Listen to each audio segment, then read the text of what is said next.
মারা উলুধুরি নেবেন। লক্ষ্মীর ভান্ডারের পর রুদ্র সেজে সোনার ঘর, মারা উলুধুরি নেবেন।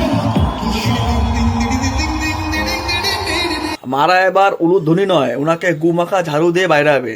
কেন বললাম এই কথা বলছি, তার আগে বলছি টিএমসির যেই চটিচাটারা আছে তাদের হয়তো এই কথাটা খুবই খারাপ লাগবে, কারণ হাজার হোক উনি হচ্ছেন ওনাদের অভিষেক দাদা ভাই। উনি যদি মাংস খান তাহলে হাড্ডিটা ওনাদের জন্য ছেড়ে রাখেন, যাতে ওনারা মাংস না পাক কিন্তু হাড্ডিটা একটু চাটতে পারে। কারণ উনি যদি রাজ্যে 50 কোটি টাকা ঘাবলা করে তাহলে 10 কোটি টাকা অন্তত ওনাদের জন্য ছেড়ে দেয়, যাতে ওনার গুণধর নেতারা সেগুলো নিজেদের মধ্যে ভাগ বাটরা করে নিয়ে নিতে পারে। উনি কি বলেছিল মনে আছে? মুর্শিদাবাদ বেলডাঙ্গায় ওরা আমাদের হাত পা ভাঙার কাজ করবে, আর ডায়মন্ড হারবারে উনি আমাদের পুরো কোমরটাই ভেঙে দেবে।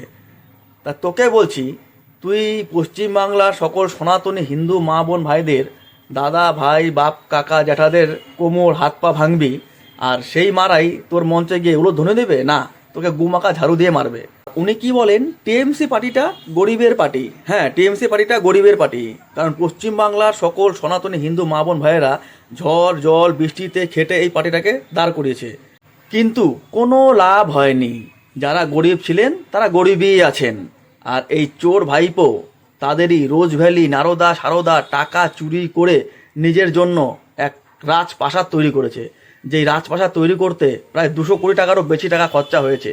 কি নেই সেই রাজপ্রাসাদে? চলমান সিঁড়ি, সুইমিং পুল, জিম, আরও অনেক লাক্সারি সুবিধা। তিনখানা BMW গাড়ি, যেই গাড়ির এক একটার দাম প্রায় 1 কোটি টাকার উপরে। কোথার থেকে পায় ভাইপো এত টাকা? উনি তো কোনো সরকারি চাকরিজীবী নন বা কোনো বিশাল বড় বিজনেসম্যান, তাও নন। এগুলো সবই হচ্ছে চুরির টাকা। আমার আপনার মতন সাধারণ মানুষের ট্যাক্সের টাকা, আমার আপনার মতন সাধারণ মানুষের রোজবারি নারদার থেকে যে টাকা চুরি করতে, সেই চুরির টাকা।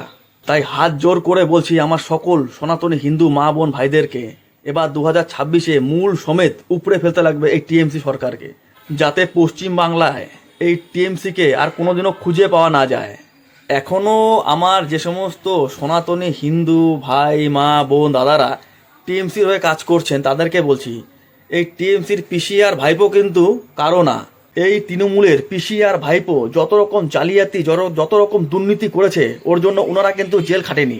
জেল খাটছে কে? তৃণমূলের সাধারণ কর্মী নেতারা। তাই ওই সমস্ত নেতা কর্মীদের আমি বলবো, এখনও সময় আছে, বিজেপিতে যোগদান করুন আর বাংলায় পদ্মফুল ফোটান। তা না হলে এরপর আপনারা না থাকবেন ঘরের, না থাকবেন ঘাটের।